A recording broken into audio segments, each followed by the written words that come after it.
Hi friends, ಎಲ್ಲರಿಗೂ ನಮಸ್ಕಾರ. ಬನ್ನಿ ಫ್ರೆಂಡ್ಸ್, ಗೌರಿಶಂಕರ ಸೀರಿಯಲ್ನ ಇವತ್ತಿನ ಸಂಚಿಕೆಯಲ್ಲಿ ಏನಾಗ್ತಿದೆ ಅಂತ ನೋಡ್ಕೊಬರೋಣ. ಅದಕ್ಕೂ ಮುಂಚೆ ಯಾರೆಲ್ಲ ನನ್ನ ವೀಡಿಯೋ ನೋಡ್ತಾ ಇದ್ದಾರೆ ಫ್ರೆಂಡ್ಸ್, ಅವರೆಲ್ಲ ಪುಟ್ಟದೊಂದು ಲೈಕ್ ಮಾಡಿ ಹಾಗೆ ಫಾಲೋ ಮಾಡೋದನ್ನು ಮರಿಬೇಡಿ. ಬನ್ನಿ ಸ್ಟಾರ್ಟ್ ಮಾಡೋಣ. ಮೊದಲಿಗೆ ಫ್ರೆಂಡ್ಸ್, ಗೌರಿ ಹೇಳ್ತಾ ಇರ್ತಾಳೆ, ರೀ ಯಜಮಾನ್ರೆ ಎಲ್ಲಿಗ್ರೂ ಹೋಗ್ತಾ ಇದ್ದೀರಾ, ಬಂದ್ರಿ ಪಂಚಾಯತಿ ಮುಂದೆ ಹೋಗಿ ನಾವಿಬ್ಬರು ಒಂದಾಗಿದ್ದೀವಿ ಅಂತ ಖುಷಿ ವಿಚಾರ ಹೇಳೋಣ ಅಂತ ಅನ್ಬೇಕಾದ್ರೆ ಶಂಕರ ತನ್ನ ಪಾಡಿಗೆ ತಾನು ಎದ್ದು ಹೋಗ್ತಾ ಇರ್ತಾನೆ. ಮತ್ತೆ ಹೇಳ್ತಾ ಇರ್ತಾಳೆ, ನನಗೆ ತುಂಬ ಖುಷಿ ಆಗ್ತಿದೆ. ಇಷ್ಟು ದಿನ ನನ್ನ ಮನಸ್ಸಲ್ಲಿ ಪ್ರೀತಿ ಇದ್ದರೂ ಸಹ ಶಂಕರ ಅವರು ಅದನ್ನು ಅರ್ಥ ಮಾಡ್ಕೊಂಡಿರಲಿಲ್ಲ. ಒಳ್ಳೆ ಮರುಭೂಮಿ ಥರ ಇತ್ತು, ಇವಾಗ ಆಗಲ್ಲ, ಮಾನ್ಸೂನ್ ಮಳೆ ಥರ ಮತ್ತೆ ಪ್ರೀತಿ ಚಿಗುರ್ತಾ ಇದೆ ಅಂತ ತುಂಬ ಖುಷಿಯಿಂದ ಹೇಳ್ಕೊತಾ ಇರ್ತಾಳೆ. ಹಾಗೆ ಮತ್ತೆ ಹೇಳ್ತಾ ಇರ್ತಾಳೆ, ಥ್ಯಾಂಕ್ ಯು ದೇವ್ರೆ, ನನ್ನನ್ನು ಶಂಕರವ್ರನ್ನ ಒಂದು ಮಾಡೋಕ್ಕೆ ಇಷ್ಟೊಂದು ಥರ ಸಹಾಯ ಮಾಡ್ತಾ ಇದೆಯಾ. ಇನ್ನೇನಾದರೂ ಶಂಕರವ್ರು ನನ್ನ ಒಪ್ಕೊಂಡು ನಾವಿಬ್ಬರು ಮೊದಲಿನ ಥರ ಆಗಿಬಿಟ್ರೆ ತುಂಬ ಅಂದರೆ ತುಂಬ ಖುಷಿ ಆಗುತ್ತೆ. ನನ್ನನ್ನು ಹಿಡಿದು ನಿಲ್ಲಿಸೋಕ್ಕೆ ಯಾರ ಕೈಲೂ ಆಗಲ್ಲ ಅಂತ ತುಂಬ ಖುಷಿಯಿಂದ ದೇವರಿಗೆ ಥ್ಯಾಂಕ್ಸ್ ಹೇಳ್ತಾ ಇರ್ತಾಳೆ. ಹಾಗೆ ಒಂದು ಕಡೆ ತುಂಬ ಖುಷಿಯಿಂದ ಇರಬೇಕಾದ್ರೆ ಮೇಲಧಿಕಾರಿಗಳು ಕಾಲ್ ಮಾಡ್ತಾ ಇರ್ತಾರೆ. ಆಗ ಗುಡ್ ಮಾರ್ನಿಂಗ್ ಸರ್, ಹೇಳಿ ಸರ್, ಎಲ್ಲ ಫೈಲು ರೆಡಿ ಇದೆ, ಈಗ ಸಿಕ್ಕಿರೋ ಡೀಟೇಲ್ಸ್ ಎಲ್ಲ ಕಲೆಕ್ಟ್ ಮಾಡಿ ಅದರೊಳಗಡೆ ನಾನು ಪಿನ್ ಮಾಡಿದ್ದೀನಿ, ಎಲ್ಲ ಕಡೆ ನಾವು ಸರ್ಚ್ ಮಾಡ್ತಾ ಇದ್ದೀವಿ ಅಂತ ಹೇಳ್ತಾ ಇರ್ತಾಳೆ. ಹಾಗೆ ಮತ್ತೆ ಹೇಳ್ತಾ ಇರ್ತಾಳೆ, ಎಲ್ಲ ಫೈಲ್ಸ್ನ ತೊಗೊಂಡು ನಿಮ್ಮ ಹತ್ರನೇ ಬರ್ತೀನಿ ಸರ್. ಆ ದಂಗೆಯನ್ನೊಬ್ಬ ಸಿಕ್ಕಿದ್ರೆ ಸಾಕು, ಆ ಲೀಡರ್ ಸಿಕ್ಕಿದ್ರೆ ಇಡೀ ದಂಗೆನೆಲ್ಲ ನಾವು ಕ್ಲೋಸ್ ಮಾಡ್ಬೋದು, ಪರವಾಗಿಲ್ಲ ಸರ್, ಏನೇನು ಡಾಕ್ಯುಮೆಂಟ್ ನನ್ನ ಹತ್ರ ಇದೆ ಅದನ್ನೆಲ್ಲ ನಿಮ್ಮ ಹತ್ರ ತರ್ತೀನಿ ಅಂತ ಮೇಲಧಿಕಾರಿಗಳಿಗೆ ಫೋನಲ್ಲಿ ಹೇಳ್ತಾ ಇರ್ತಾಳೆ. ಹಾಗೆ ಮತ್ತೆ ಯೋಚನೆ ಮಾಡ್ತಿರ್ತಾಳೆ, ಶಂಕರ್ ಅವರ ಫೈಲ್ ಎಲ್ಲಿಟ್ಟಿದ್ರು ಅಂತ ಗೊತ್ತಿಲ್ವಲ್ಲ, ಮನೆ ಶೂಟ್ ಮಾಡಬೇಕಾದ್ರೆ ಅವರೇ ಅಲ್ವಾ ನನ್ನ ಫೈಲ್ಸ್ ಎಲ್ಲ ಇಟ್ಟಿದ್ದು, ಈಗ ಅವ್ರು ಇಲ್ವಲ್ಲ, ಮೊದಲು ನನ್ನ ರೂಮಲ್ಲಿ ಹುಡ್ಕೊಳ್ಳೋಣ, ಇಲ್ಲ ಅಂತಂದರೆ ಶಂಕರವ್ರನ್ನ ಕೇಳೋಣ ಅಂತ ಬರ್ತಾ ಇರ್ತಾಳೆ. ಎಷ್ಟು ಹುಡುಕಿದ್ರು ಫೈಲು ಸಿಗೋದೇ ಇಲ್ಲ.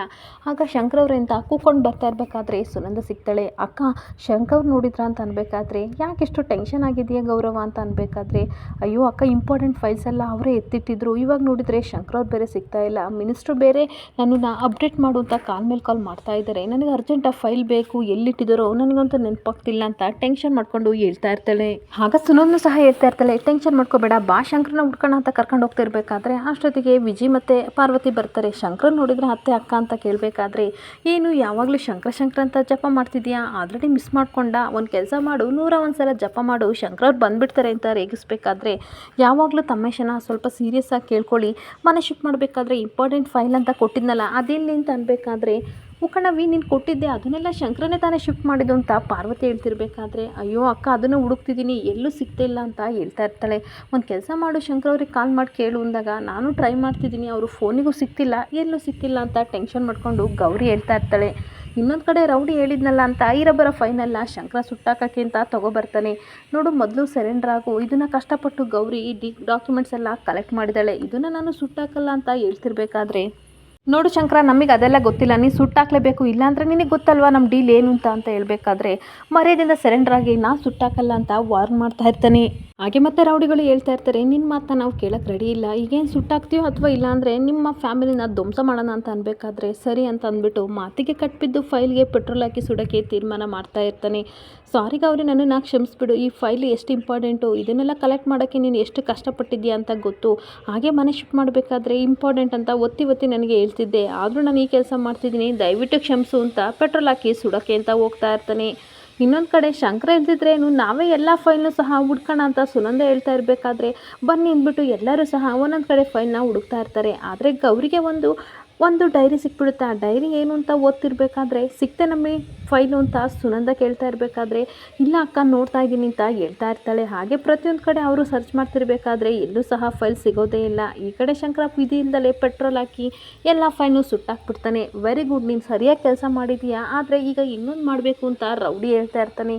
ನೋಡ್ರಲ್ಲ, ನಾನು ಇನ್ನೊಂದು ಕೆಲಸ ಮಾಡಲ್ಲ, ಇಷ್ಟೇ ಸಾಕು ಅಂತ ಅನ್ಬೇಕಾದ್ರೆ, ನಿನಗೆ ಆರ್ಡ್ರ್ ಮಾಡ್ತಾಯಿದ್ದೀವಿ, ನಿನ್ನ ಒಪ್ಪಿಗೆನ ಯಾರೆಲ್ಲ ಕೇಳ್ತಾ ಇರೋದು, ಮೊದಲು ನಿನ್ನ ಹೆಂಡತಿ ಹತ್ರ ಹೋಗಬೇಕು, ಅವಳ ಹತ್ರ ಒಂದು ಫೈಲ್ ಇರುತ್ತೆ, ಅದರಲ್ಲಿ ಆರೋಪಿ ಬಂದಿರುತ್ತೆ, ನಮ್ಮ ಶಂಕರನ್ನ ಒಬ್ಬ ರೌಡಿ ಹೆಸರು ಅದರಲ್ಲಿರುತ್ತೆ, ಅವ್ನ ಫೋಟೋ ತೆಗೆದು ನಿನ್ನ ಫೋಟೋ ಹಾಕಬೇಕು ಅಂತ ಅಂದಾಗ, ಏನ್ರೆಲ್ಲ ಮಾಡೋಕೆ ಕೊಟ್ಟಿದ್ದೀರಾ ಅಂತ ಕೇಳ್ತಿರ್ಬೇಕಾದ್ರೆ, ನಿನ್ನನ್ನು ಯಾರು ಪರ್ಮಿಷನ್ ಕೇಳ್ತಾ ಇರೋದು, ನಾನು ಹೇಳ್ದಷ್ಟು ನೀನು ಮಾಡಬೇಕು ಅಂತ ರೌಡಿಗಳು ಹೇಳ್ತಾ ಇರ್ತಾರೆ. ನಿನ್ನ ವಾಯ್ಸು ಲೋ ಆಗಿರಬೇಕು, ನನ್ನ ವಾಯ್ಸು ಹೈ ಪಿಚ್ ಆಗಿರಬೇಕು, ಆಯಿತಾ, ಹೇಳ್ದಷ್ಟು ಕೆಲಸ ಮಾಡು, ಇಲ್ಲ ಅಂದರೆ ಗೊತ್ತಲ್ಲ ನಿಮ್ಮನೆಯವ್ರನ್ನ ಏನು ಮಾಡ್ತೀನಿ ಅಂತ ಅಂದಾಗ, ನಮ್ಮ ಮನೆಯವ್ರನ್ನ ಹಸ್ರವಾಗಿಟ್ಕೊಂಡು ಈ ಕೆಲಸ ಎಲ್ಲ ಮಾಡಿಸಿದ್ದೀರಾ, ನಾನೇ ತಪ್ಪು ಮಾಡಿದ್ದೀನಿ ಅಂತ ನನ್ನ ಫೋಟೋ ಆ ಜಾಗದಲ್ಲಿ ಇಡಬೇಕು ಅಂದಾಗ, ಅದೆಲ್ಲ ನಿನಗೆ ಬೇಕಾಗಿಲ್ಲದ ವಿಷಯ, ಮೊದಲು ನಾನು ಹೇಳ್ದಂಗೆ ಮಾಡು ಅಂತ ಅಂದಾಗ, ಸರಿ ಆಯಿತು ಮಾಡ್ತೀನಿ ಅಂತ ಶಂಕರ ವಿಧಿಲ್ದಲೇ ಒಪ್ಕೊಬಿಡ್ತಾನೆ. ಹಾಗೇನೊಂದು ಕಡೆ ಗುಂಡ ಮತ್ತು ಭುವಿ ಆಟ ಆಡ್ತಿರ್ಬೇಕಾದ್ರೆ ಅಲ್ಲಿ ಗಂಗಾ ಬರ್ತಾಳೆ. ಏನು ಗುಂಡ ಭುವಿ ಆಟ ಆಡ್ತಿದ್ದೀರಾ ಬನ್ನಿ ಅಂತ ಅಂದಾಗ ನಾವೇನಾದರೂ ಮಾಡ್ಕೋತೀವಿ, ಏನಾದರೂ ಆಟ ಆಡ್ತೀವಿ, ನಿನಗೇನು ನಿನ್ನ ಕೆಲಸ ನೋಡ್ಕೊ ಅಂತ ಗುಂಡ ಬೈತಿರ್ಬೇಕಾದ್ರೆ ಭುವಿ ಹೇಳ್ತಾ ಇರ್ತಾಳೆ, ಹಾಗೆಲ್ಲ ಮಾತಾಡಬಾರ್ದು, ದೊಡ್ಡರ ಹತ್ರ ಇದೇ ರೀತಿ ಮಾತಾಡೋದ, ಸ್ಕೂಲಲ್ಲಿ ಟೀಚರ್ಸ್ ಇದೇ ನಾ ಹೇಳ್ಕೊಟ್ಟಿರೋದು ಅಂತ ಅನ್ಬೇಕಾದ್ರೆ ಬ್ರೋ ಯಾಕೆ ಗಂಗಾನ ವಹಿಸ್ಕೊಂಡು ಮಾತಾಡ್ತಿದ್ದಾಳಲ್ಲ ಅಂತ ಯೋಚನೆ ಮಾಡ್ತಿರ್ತಾನೆ. ಆಗ ಏನು ಬ್ರೋ ನೀನು ಈ ರೀತಿ ಅವಳನ್ನ ವಹಿಸ್ಕೊಂಡು ಮಾತಾಡ್ತಿದ್ದೀಯಾ ಅಂತ ಭುವಿ ಕೇಳಬೇಕಾದ್ರೆ, ನೋಡು ಅವ್ರು ದೊಡ್ಡವರು ಏನು ಬೇಕಾದರೂ ಮಾತಾಡಲಿ, ಚಿಕ್ಕವರಾಗೆ ಇರಬೇಕು ಅಂತ ಬುದ್ಧಿ ಮಾತನ್ನ ಹೇಳ್ತಾ ಇರ್ತಾಳೆ. ಆದರೆ ಗಂಗಾ ಮಾತ್ರ ತುಂಬ ಕೋಪ ಮಾಡಿಕೊಂಡು ಗುಂಡನ್ನು ಗುರಾಯಿಸ್ತಾ ಇರ್ತಾಳೆ.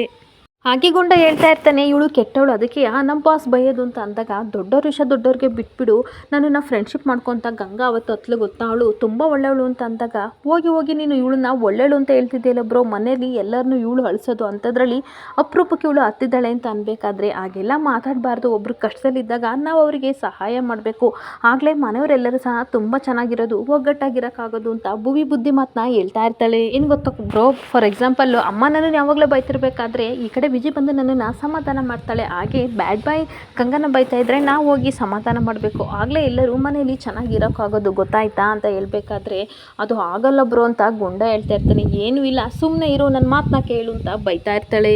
ಇಲ್ಲ ಬ್ರೋ ನಾನು ನಿನ್ನ ಮಾತು ಕೇಳಲ್ಲ ಅಂತ ಅನ್ಬೇಕಾದ್ರೆ ನನ್ನ ಮಾತಿಗೆ ಬೆಲೆ ಕೊಟ್ಟು ಗಂಗನ ಹತ್ರ ಸಾರಿ ಕೇಳು, ಫ್ರೆಂಡ್ಶಿಪ್ ಮಾಡೋಣ ಬಾ ಅಂತ ಕರ್ಕೊಬಂದು ಸಾರಿ ಕೇಳು ಅಂತ ಹೇಳ್ತಿರ್ಬೇಕಾದ್ರೆ ಈ ಕಡೆ ಗುಂಡ ಸರಿ ಆಯಿತು ಸಾರಿ ಗಂಗಾ, ಇನ್ಮೇಲೆ ನಾನು ಫ್ರೆಂಡ್ ಅಂತ ಅಂದಾಗ ಗಂಗನಿಗೆ ತುಂಬ ಖುಷಿ ಆಗ್ತಿರುತ್ತೆ. ಓಕೆ ಗುಂಡ ನೀನು ನನಗೆ ಫ್ರೆಂಡ್ ಆದಲ್ಲ ಅದೇ ಖುಷಿ, ಹಾಗೆ ಮೂವರು ಇನ್ಮೇಲೆ ಫ್ರೆಂಡ್ಶಿಪ್ ಮಾಡೋಣ ಅಂತ ಹೇಳ್ಕೊಂಡು ತನ್ನ ಮನಸ್ಸಲ್ಲಿ ಹೇಳ್ಕೊತಾ ಇರ್ತಾಳೆ. ದೊಡ್ಡ ಮರಗಳನ್ನು ರೆಂಬೆ ಕೊಂಬೆ ಕತ್ತರಿಸಿದ್ರೆ ಏನೂ ಪ್ರಯೋಜನ ಆಗಲ್ಲ, ಬುಡ ಸಮೇತ ಕಿತ್ತಾಗಬೇಕು ಅಂತ ಅಂದರೆ ಇಂಥ ಚಿಕ್ಕ ಕೊಂಬೆನ ನಾವು ಕಡಿಲೇಬೇಕು. ಗೌರಿ ಶಂಕರನ ಉರುಳಾಡ್ಸೋಕ್ಕೆ ಈ ಭುವಿ ಮತ್ತು ಗುಂಡ ಇದ್ದರೆ ಅಷ್ಟೇ ಸಾಕು, ನನಗೆ ತುಂಬ ಹೆಲ್ಪ್ ಆಗುತ್ತೆ ಅಂತ ತನ್ನ ಮನಸ್ಸಲ್ಲಿ ಹೇಳ್ಕೊತಾ ಇರ್ತಾಳೆ. ಹಾಗೆ ನನ್ನ ಕಡೆಗೆ ಅವ್ರಿಗೆ ಏನೋ ಕೆಲಸ ಮಾಡ್ತಾ ಇರಬೇಕಾದ್ರೆ ಡೈರಿ ನೋಡಿಬಿಡ್ತಾಳೆ. ಡೈರಿಲಿ ಪೇಜೆಲ್ಲ ಓಪನ್ ಆಗ್ತಿರ್ಬೇಕಾದ್ರೆ ಗಾಳಿಗೆ ತುಂಬ ಪೇಜಸ್ ಓಪನ್ ಆಗ್ತಿರುತ್ತೆ. ಇದೇನಿದು ಶಂಕರ ಡೈರಿ ಇಲ್ಲಿದೆಯಲ್ಲ, ಅದೇನೇ ಆಗಲಿ ಓದ್ಬಿಡ್ತೀನಿ ಅಂತ ಓದ್ತಿರ್ಬೇಕಾದ್ರೆ ಗಂಗಾ ಹೇಳಿದ ಮಾತು ಕೇಳಿ ನಾನು ಕುಸಿದ್ಬಿಟ್ಟೆ, ಆದರೆ ನನ್ನ ಅಮ್ಮಿಯವರು ಅಗ್ನಿ ಸಾಕ್ಷಿ ಅಷ್ಟೇ ಪವಿತ್ರವಾದವರು ಅಂತ ಇರಬೇಕಾದ್ರೆ ಇದೇನಿದು ಈ ಥರ ಇದೆಯಲ್ಲ, ಮೊದಲಿಂದ ಓದೋಣ ಅರ್ಥ ಆಗುತ್ತೆ ಅಂತ ತೆಗೆದು ಓದ್ತಾ ಇರ್ತಾಳೆ. ಆಗ ಓದ್ತಾ ಇರಬೇಕಾದ್ರೆ ಹೇಳ್ತಾ ಇರ್ತಾನೆ, ಶಂಕರ ಬರ್ತಿದ್ದು ಅಲ್ಲಿರುತ್ತೆ, ನಾನು ಜೈಲಿಗೆ ಹೋಗಿ ಬಂದು 6 ವರ್ಷ ಆದ ನಂತರ ನನ್ನ ಅಮ್ಮಿಯವ್ರನ್ನ ಹಾಗೆ ನನ್ನ ಮಗುನ ನೋಡೋಣ ಅಂತ ಬಂದೆ, ಆದರೆ ಅವರಿಬ್ಬರು ನನಗೆ ಸಿಗಲೇ ಇಲ್ಲ. ಅವ್ರ ಮನೆ ಹತ್ರ ಹೋದೆ, ಆ ಮನೆನ ಡೆಮಾಲಿಷ್ ಮಾಡಿ ಬೇರೆ ಯಾರೋ ಮನೆ ಕಟ್ಕೊಂಡಿದ್ರು ಅಂತ ಎಲ್ಲ ಓದ್ತಿರ್ಬೇಕಾದ್ರೆ ಕಣ್ಣೀರು ಹಾಕ್ಕೊಂಡು ಶಂಕರನ ನೆನಪಿಸ್ಕೋತಾ ಇರ್ತಾಳೆ. ಹಾಗೆ ಮತ್ತೆ ಮುಂದಕ್ಕೆ ಓದ್ತಾ ಇರಬೇಕಾದ್ರೆ ಎಷ್ಟೇ ಆದರೂ ಸಹ ನಾನು ಹುಡುಕ್ತೀನಿ, ನನ್ನ ಅಮ್ಮಿಯವ್ರನ್ನ ಬಿಡಲ್ಲ ಅಂತ ಹುಡುಕಿ ಸಾಕಾಯಿತು ನನಗೂ. ಆಗ ಮನೆಗೆ ಬಂದು ಬೇಸರದಲ್ಲಿ ಕೂತಿರ್ಬೇಕಾದ್ರೆ ಗಂಗಾ ಹೇಳ್ತಾಳೆ, ನಿನ್ನ ಅಮ್ಮಿಯವರು ಮಗುನ ಅಬಾರ್ಷನ್ ಮಾಡಿಸ್ಕೊಂಡಿದ್ದಾರೆ ಅಂತ ಹೇಳಿದ್ಲು ಅಂತ ಅಂದಾಗ ಆ ಪೇಜಲ್ಲಿರೋ ಲೆಟರ್ನ ಓದಿ ಗೌರಿಗೂ ತುಂಬ ಶಾಕ್ ಆಗ್ತಾ ಇರುತ್ತೆ. ಹಾಗೆ ಮುಂದೆ ಓದ್ತಾ ಇರ್ತಾಳೆ, ನನ್ನ ಅಮ್ಮಿಯವರು ಖಂಡಿತ ಅಬಾರ್ಷನ್ ಮಾಡಿಸ್ಕೊಂಡ್ರೆ ಅಂತ ಗೊತ್ತಾಯ್ತು ಅಂತ ಅಂದ್ಕೊಳ್ಬೇಕಾದ್ರೆ ಅವತ್ತೊಂದಿನೇ ಶಂಕರ ಅವಳನ್ನ ಸಾಯಿಸೋಕ್ಕೆ ಅಂತ ಬಂದಾಗ ಹಳೆದೆಲ್ಲ ನೆನ್ಪು ಮಾಡ್ಕೋತಾ ಇರ್ತಾಳೆ. ಹಾಗೆ ಪಂಚಾಯಿತಿ ಕಟ್ಟೆಲಿ ನನ್ನ ಅಮ್ಮಿಯವರು ಒಬ್ಬನ ಜೀವನೇ ಸಾಯಿಸಿದ್ರು ಅಂತ ಅಂದಾಗ ನನಗೇನು ಅರ್ಥ ಆಗಲಿಲ್ಲ, ಆದರೆ ಇವಾಗ ನನಗೆ ತುಂಬ ಚೆನ್ನಾಗಿ ಅರ್ಥ ಆಗ್ತಿದೆ ಇಲ್ಲ ಅಂತ ಕಣ್ಣೀರಾಗ್ತಿರ್ಬೇಕಾದ್ರೆ ಇನ್ಮೇಲೆ ನನ್ನ ಅಮ್ಮಿಯವರು ಇಲ್ಲ ಅಂತ ಅಂದಮೇಲೆ ನಂದು ಜೀವನ ಎಲ್ಲ ನರಕ ಥರ ಆಗುತ್ತೆ ಅಂತ ಲೆಟ್ರಲ್ಲಿ ಬರ್ದಿದ್ದನ್ನೆಲ್ಲನೂ ಸಹ ಓದಿ ಕಣ್ಣೀರಾಗ್ತಾ ಇರ್ತಾಳೆ. ಹಾಗೆ ನನ್ನ ಕಡೆ ಗಂಗಾ ಭುವಿನ ಮತ್ತೆ ಈ ಕಡೆ ಗುಂಡನ ಕರ್ಕೊಂಡು ಬನ್ನಿ ಅಂತ ರೂಮಿಗೆ ಕರ್ಕೊಬರ್ತಾಳೆ. ನಮ್ಮನ್ನೇ ಕರ್ಕೊಬರ್ತಿದ್ಯಾ, ಬಿಟ್ಬಿಡು ನಾವು ಆಟ ಆಡ್ತೀವಿ ಅಂತ ಗುಂಡ ಹೇಳ್ತಿರ್ಬೇಕಾದ್ರೆ ಕತೆ ಹೇಳ್ತೀನಿ ಬಾ ಗುಂಡ ಅಂತ ಬರ್ತಾಳೆ. ಕತೆ ಅಂತ ಕೇಳ್ಕೊಳ್ಳೋಣ ಕೂತ್ಕೊಬ್ರು ಅಂತ ಹೇಳ್ತಿರ್ಬೇಕಾದ್ರೆ ಒಂದೂರಲ್ಲೊಬ್ಬ ರಾಜ ಇದ್ದಂತೆ ಹಿರಣ್ಯಕಶಿಪು ಅಂತ, ಅವನಿಗೊಬ್ಬ ಮಗ ಇದ್ದಂತೆ ಪ್ರಹ್ಲಾದ ಅಂತ, ಅವನು ವಿಷ್ಣುವಿನ ಪರಮ ಭಕ್ತ ಅಂತೆ. ಹಾಗೆ ಶ್ರೀಹರಿ ಅಂತ ಅಂದರೆ ಪರಮ ಭಕ್ತ ಅಂತೆ. ಪ್ರಹ್ಲಾದನಿಗೆ ತುಂಬ ಇಷ್ಟಂತೆ, ಆದರೆ ಪ್ರಹ್ಲಾದನಿಗೆ ಶ್ರೀಹರಿ ಕಂಡ್ರೆ ತುಂಬ ಕೋಪ ಅಂತೆ. ತನ್ನ ಮಗನಿಗೆ ಒಂದಿನ ಹೇಳಿದ್ನಂತೆ, ನೋಡು ಪ್ರಹ್ಲಾದ ನೀನು ಶ್ರೀಹರಿನ ಪೂಜೆ ಮಾಡಂಗಿಲ್ಲ, ಯಾಕೆಂದ್ರೆ ಅವನು ನನ್ನ ಪರಮಶತ್ರು ಅಂತ ಅಂದಾಗ ಇಲ್ಲ ನಾನು ಪೂಜೆ ಮಾಡ್ತೀನಿ ಅಂತ ಪ್ರಹ್ಲಾದ ಹೇಳಿದಂತೆ. ಇದೇ ವಿಷಯಕ್ಕೆ ಅಪ್ಪ ಮಗನಿಗೆ ಮನೇಲಿ ತುಂಬ ಜಗಳ ಆಗ್ತಿತ್ತು. ಒಂದಿನ ಸೇವಕರಿಗೆ ಹೇಳಿದ್ನಂತೆ, ಇವನ್ನ ಕರ್ಕೊಂಡೋಗಿ ಬೆಟ್ಟದ ತುದಿಲಿ ತಳ್ಳಿ ಅಂತ ಅಂದಾಗ ಸೇವಕರು ರಾಜನ ಮಾತನ್ನ ಆಜ್ಞೆನ ಪಾಲಿಸ್ಬೇಕು ಅಂತ ಹೋಗಿ ಬೆಟ್ಟದ ತುದಿಯಿಂದ ಪ್ರಹ್ಲಾದನ ತಳ್ಬಿಟ್ರಂತೆ ಅಂತ ಅಂದಾಗ ಅಯ್ಯೋ ಆಮೇಲೆ ಅಂತ ಭುವಿ ತುಂಬ ಟೆನ್ಷನ್ ಮಾಡ್ಕೊಂಡು ಕೇಳ್ತಾ ಇರ್ತಾಳೆ. ಆದರೆ ಪ್ರಹ್ಲಾದ ಖಂಡಿತ ಸಾಯಲಿಲ್ಲ, ಬದುಕಿದ ಅಂತ ಅನ್ಬೇಕಾದ್ರೆ ಭುವಿ ತುಂಬ ಖುಷಿ ಪಡ್ತಿರ್ಬೇಕಾದ್ರೆ ಆಮೇಲೆ ಅಂತ ಹೇಳ್ತಾ ಇರ್ತಾಳೆ. ಆಮೇಲೆ ಮತ್ತೆ ಹೇಳ್ತಾ ಇರ್ತಾನೆ, ದೊಡ್ಡದು ಕುದಿಯೋ ಬಾಣಲೆ ಇರುತ್ತಲ್ಲ ಅದರೊಳಗಡೆ ಸಾಯಿಸಿ ಅಂತ ಹಿರಣ್ಯಕಶಿಪು ಹೇಳ್ತಿರ್ಬೇಕಾದ್ರೆ ಅದರಲ್ಲೂ ಸಹ ಪ್ರಹ್ಲಾದ ಸಾಯಿಸಲ್ಲ. ಆಗ ಏನು ಮಾಡ್ತಾರೆ ಗಂಗಾ ಅಂತ ಕೇಳಬೇಕಾದ್ರೆ ತನ್ನ ತಾಯಿಯಿಂದ ವಿಷ ಕೊಟ್ಟು ಸಾಯಿಸೋಕ್ಕೆ ಅಂತ ಹಿರಣ್ಯಕಶಿಪು ಹೇಳಿದಾಗ ತಾಯಿ ವಿಷ ಕೊಡೋಕ್ಕೆ ಅಂತ ಹೋಗ್ತಾ ಇರ್ತಾಳೆ ಅಂತ ಹೇಳ್ತಾ ಇರ್ತಾಳೆ. ಅಮ್ಮ ವಿಷ ಕೊಟ್ಟರು ಸಾಯೋದೇ ಇಲ್ಲ ಅಂತ ಅಂದಾಗ ಮತ್ತೇನು ಮಾಡ್ತಾರೆ ಅಂತ ಕೇಳಬೇಕಾದ್ರೆ ಎಷ್ಟು ಪ್ರಯತ್ನ ಪಟ್ಟರು ಸಾಯೋದೇ ಇಲ್ಲ. ಆಗ ಹಿರಣ್ಯಕಶಿಪು ಹಿರಣ್ಯಕಶಿಪು ಪ್ರಹ್ಲಾದ ಹತ್ರ ಹೋಗ್ಬಿಟ್ಟು ನಾನು ಏನು ಮಾಡಿದ್ರು ನೀನು ಸಾಯ್ತಾ ಇಲ್ವಲ್ಲ, ಏನಂತದ್ದು ವಿಶೇಷ ಏನಿದೆ ನಿನ್ನಲ್ಲಿ ಅಂತ ಕೇಳ್ತಿರ್ಬೇಕಾದ್ರೆ ಎಲ್ಲ ಶ್ರೀಹರಿಯ ಕೃಪಾ ಅಂತ ಹೇಳ್ತಾ ಇರ್ತಾನೆ. ಶ್ರೀಹರಿ ಎಲ್ಲ ಕಡೆನೂ ನಿನ್ನ ಶ್ರೀಹರಿ ಇರ್ತಾನ, ಹಾಗಾದ್ರೆ ಈ ಕಂಬದಲ್ಲಿ ಇರ್ತಾನ ಅಂತ ಪ್ರಹ್ಲಾದ ಕೇಳಿದಾಗ ಖಂಡಿತ ಇರ್ತಾನೆ ಅಪ್ಪ ಅಂತ ಹೇಳ್ತಾ ಇರ್ತಾನೆ.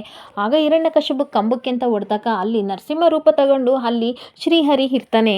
ಆಗ ಶ್ರೀಹರಿ ಪ್ರಹ್ಲಾದನ ಸೇವ್ ಮಾಡಿ ಈ ಕಡೆ ಹಿರಣ್ಯಕಶಿಪನ್ನ ಸಾಯಿಸ್ತಾನೆ ಅಂತ ಅಂದಾಗ ನಮಗೆ ತುಂಬ ಇಷ್ಟ ಆಯಿತು ಕತೆ, ಆದರೆ ಅಪ್ಪ ಇದರಲ್ಲಿ ಕೆಟ್ಟವನು ಅಂತ ಅಂದಾಗ ಗಂಗನಿಗೆ ತುಂಬ ಖುಷಿ ಆಗ್ತಿರುತ್ತೆ. ಆಗ ಗಂಡನು ಹೇಳ್ತಾ ಇರ್ತಾನೆ ನಮ್ಮಪ್ಪನೂ ಅಷ್ಟೇ ಸೇಮ್ ಟು ಸೇಮ್ ಕೆಟ್ಟವನು ಅಂತ ಹೇಳ್ತಾ ಇರ್ತಾನೆ. ಆಗ ಭುವಿ ಹೇಳ್ತಿರ್ತಾಳೆ ಅಲ್ಲ ಗಂಗಾ, ಸ್ಕೂಲಲ್ಲಿ ಎಲ್ಲರೂ ಅಪ್ಪ ಅಮ್ಮ ಒಳ್ಳೆಯವರು ಅಂತ ಹೇಳ್ತಾರೆ, ಆದರೆ ಅಪ್ಪ ಇಷ್ಟು ಕೆಟ್ಟವ್ರಾ, ನನಗಿದೆಲ್ಲ ಗೊತ್ತಿಲ್ಲ ಅಂತ ಅನ್ಬೇಕಾದ್ರೆ ಹೌದು ಭುವಿ, ಅಪ್ಪಂದಿರೆಲ್ಲ ಇಷ್ಟ ಕೆಟ್ಟವರು ಅಂತ ಇಲ್ಲಿ ಸಲ್ಲದಲ್ಲೂ ಸಹ ಭುವಿ ತಲೆಯಲ್ಲಿ ತುಂಬಿಟ್ಟಾಗ ಭುವಿ ತುಂಬ ಬೇಜಾರು ಮಾಡ್ಕೊಂಡು ಕೂತ್ಕೊಂಡ್ರೆ ಗಂಗಾ ಮಾತ್ರ ಖುಷಿ ಪಡ್ತಾ ಇರ್ತಾಳೆ.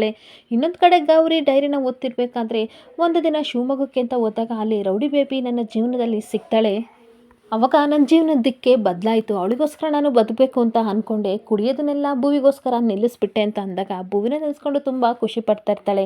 ಡೈರಿನ ನಾನು ಜೈಲಲ್ಲಿದ್ದಾಗ ಬೇರೆಯವ್ರ ಕೈಲಿ ಬರೆಸ್ತಾ ಇದ್ದೆ, ಆದರೆ ಭುವಿ ನನಗೆ ಅಕ್ಷರಾಭ್ಯಾಸ ಮಾಡಿದ್ಮೇಲೆ ನಾನೇ ಸ್ವತಃ ಡೈರಿ ಬರಿತಿದ್ದೀನಿ ಅಂತ ಬರೆದಿರ್ತಾನೆ. ಹಾಗೆ ಒಂದಿನ ನನ್ನ ರೌಡಿ ಬೇಬಿಗೆ ಆಕ್ಸಿಡೆಂಟ್ ಆಗುತ್ತೆ, ತುಂಬ ಖುಷಿಯಿಂದ ನೋಡೋಕೆ ಅಂತ ಹೋಗ್ಬೇಕಾದ್ರೆ ಆವಾಗ ನನಗೆ ಗೊತ್ತಾಯಿತು ಗೌರಿ ಮಗಳು ಅಂತ. ಆದರೆ ಆ ಖುಷಿಗೆ ಕುಣಿದಾಡಿ ಕುಪ್ಪಳಿಸ್ತಿದ್ದೆ, ಆದರೆ ಆ ಖುಷಿ ನನಗೆ ಸ್ವಲ್ಪ ಟೈಮ್ ಮಾತ್ರ ಸಿಕ್ತು. ಯಾಕೆಂದ್ರೆ ಆಮೇಲೆ ಗೊತ್ತಾಯಿತು ಗೌರಿ ಮಗಳು ಭುವಿ, ಆದರೆ ಗೌರಿ ಭುವಿ ಮತ್ತು ಡಾಕ್ಟರ್ ಮಗಳು ಅಂತ ಗೊತ್ತಾಯಿತು ಅಂತ ಗಂಗಾ ನನಗೆ ಹೇಳಿದ್ಲು ಅಂತ ಅಂದಾಗ ಆ ಡೈರಿನ ಓದಿ ಕಣ್ಣೀರು ಹಾಕೊಂಡು ಗೌರಿ ಹಾಗೆ ಕುತ್ಕೊಬಿಡ್ತಾಳೆ.